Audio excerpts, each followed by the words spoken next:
Assalamualaikum warahmatullahi wabarakatuh. Ketemu lagi bersama saya Henry. Kali ini saya mau cerita tentang perjalanan saya naik bis ya. Sekitar tahun 2009 kalau nggak salah, 2009 akhir atau 2008 lah, 2008. Saya dulu masih pacaran sama istri saya.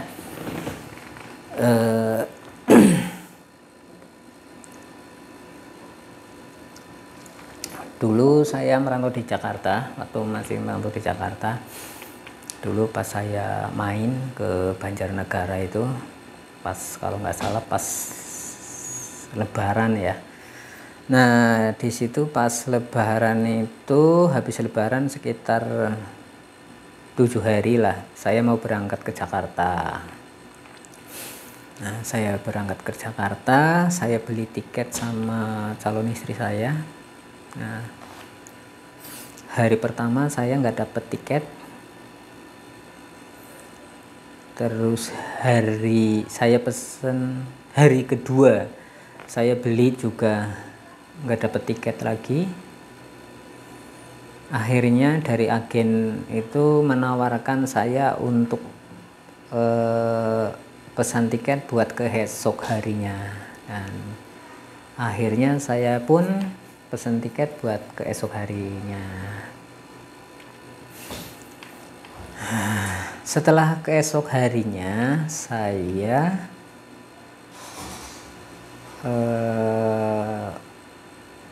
berangkat ke Jakarta. Saya ke terminal. Nah di situ alhamdulillah ternyata saya dapat tiket. Nah,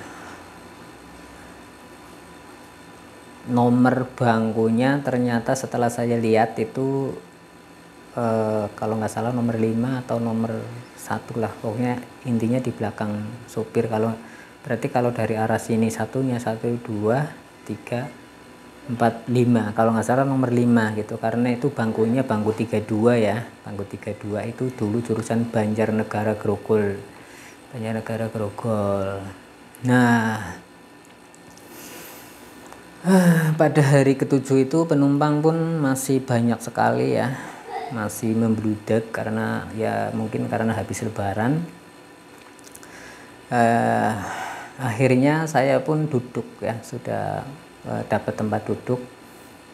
Nah bis diperkirakan sebentar lagi jalan, calon istri saya pun pulang gitu loh. Ketika saya sudah duduk, tiba-tiba ada seorang perempuan naik, lumayan sih orangnya cantik gitu loh, lumayan cantik ya, perempuan sih cantik. Nah dia tiba-tiba duduk di samping saya gitu. Jadi karena kursi 32 ya benar, berarti duduk di samping saya. Nah setelah itu ada yang naik lagi, laki-laki, dan tiba-tiba bilang ke saya seperti ini, "Mas, bisa tukeran tempat duduknya enggak?" Nah, gitu sama saya. Lah gimana sih Mas? Soalnya saya ini kan pacar saya, gitu, nunjuk perempuan yang di samping saya gitu, dia pacar saya. Lah terus saya dapat nomor kursi di paling belakang, di ujung kayak gitu. Terus bilang kayak gitu. Nah kalau bisa supaya saya bareng sama pacar saya, nah saya tukar nomornya sama kamu biar kamu nanti duduk di belakang gitu. Di situ saya sempat bengong. Saya pun berpikir, lawang saya juga beli tiket ini 3 hari baru bisa dapet, terus kondisi penumpangnya juga penuh, terus apa lagi, kondisinya juga penuh, terus kok tiba-tiba saya udah dapet tempat duduk enak di belakang supir. tiba-tiba saya ditukar bangkunya sama mas-masnya itu ke nomor paling ujung, paling belakang. Akhirnya di situ saya kasihan sama masnya, mungkin dia kepengen berduaan sama pacarnya. Ya sudahlah, akhirnya saya putuskan untuk tukeran bangku gitu. Akhirnya saya persilakan duduk dan saya duduk di bangku belakang. Setelah saya duduk di bangku belakang, ada perempuan lagi yang naik, yang tidak kalah jauh juga sama perempuan yang di depan. Ternyata dia jejerin saya juga, saya di ujung. Nah, akhirnya pun saya ngobrol ya sama dia. Saya ngobrol, saya tanya turunnya di mana. Ternyata dia juga turunnya di Grogol juga, satu trayek sama saya, jadi turunnya bareng. Tiba-tiba ada 3 lelaki yang naik juga, pakaian, ada yang pakai celana pendek, ada yang pakai singlet doang gitu, ada yang banyak tatonya, banyak banget. Itu tiba-tiba 3 itu datang dan duduk di samping saya juga. Nah, tiba-tiba saya nggak tahu apa yang mereka bertiga bicarakan, saya tidak tahu. Tiba-tiba mereka juga memindahkan saya lagi itu dari yang paling belakang. Kalau saya pikir sih mungkin kayak gini, jadi karena di samping saya itu ada cewek gitu, dan dia tuh tahu kalau itu bukan cewek saya, dan mungkin dia kepengen duduk bareng sama cewek itu. Dan akhirnya saya pun dipindahin lagi sama dia. Awalnya juga saya nggak mau, tapi ya gimana lagi, orang dia tampangnya juga ya sangar-sangar kayak gitu, sangar-sangar. Sepertinya sih mereka kayaknya kuli bangunan ya, karena dia bawanya ada korok, ada palu, ada apalah, pokoknya intinya bawanya peralatan itu ada bor ya, gitu.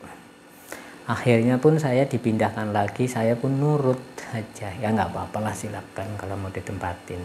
Saya geser. Akhirnya saya masih di kursi paling belakang, cuma saya di posisinya di tengah.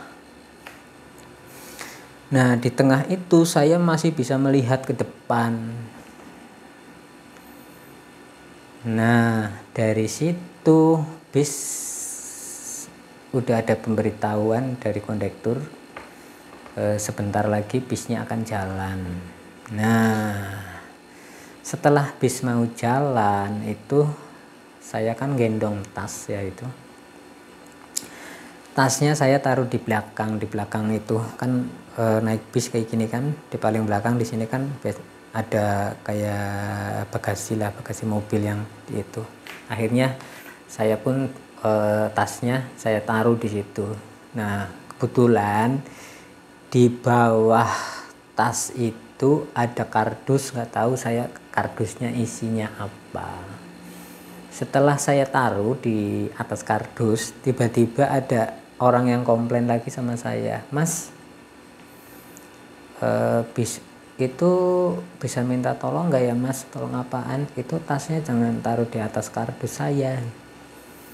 Soalnya di situ ada makanan atau mungkin gorengan, nggak tahu lah. Takutnya hancur barangnya, makanannya." Gitu. Akhirnya pun tasnya saya ambil lagi lah, daripada ribut gitu loh. Saya pikir ya udahlah nggak apa-apa, tekan ambil lagi. Akhirnya saya bingung mau taruh di mana ini tas saya gitu, karena kebetulan itu tas saya sangat besar sekali, karena isinya juga ada kamera, ada lensa gitu ya, gede gitu di depan. Nah, akhirnya saya bingung naruh tas di mana, udah nggak ada tempat istilahnya lah. Akhirnya pun saya keputusannya tuh tasnya saya gendong di depan kayak gini. Nah,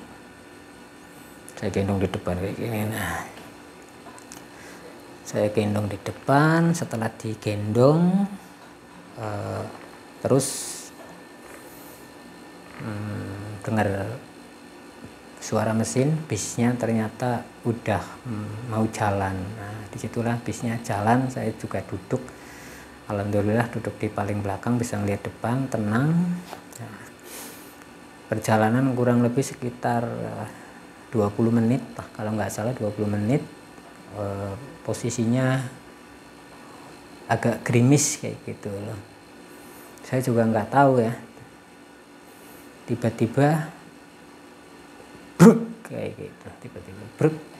Ternyata bis yang saya naiki tabrakan, tepatnya di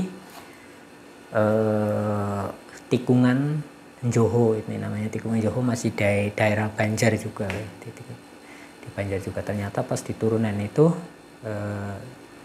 bisnya tabrakan dengan bis 3/4 jurusan Purwokerto Wonosobo.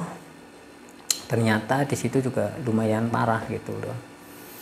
Nah, di situ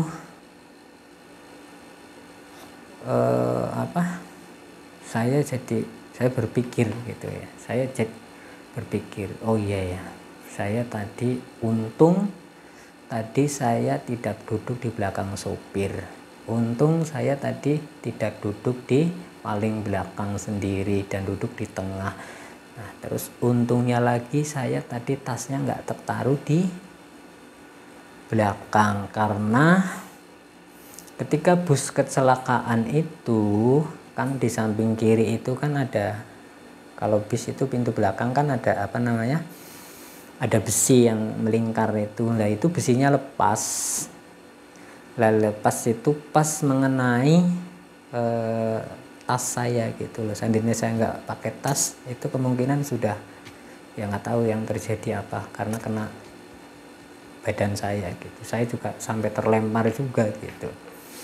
Nah, ternyata saya lihat penumpang tadi yang tadi nuker kursi ke saya, yang paling belakang juga saya lihat berdarah karena mungkin kena benturan depan, kursi depan gitu. Dan penumpang yang paling depan saya juga nggak tahu nasibnya seperti apa. Intinya bisnya lumayan parah gitu. Akhirnya alhamdulillah saya berhasil keluar dari bus, karena pintu keluar dari kaca saya sempat memecahkan kaca pakai kaki karena di situ nggak ada palunya. Terus saya mau buka pintu juga, pintunya karena udah dari depan itu udah kedorong kayak gitu, jadi udah nggak bisa dibuka pintunya, susah.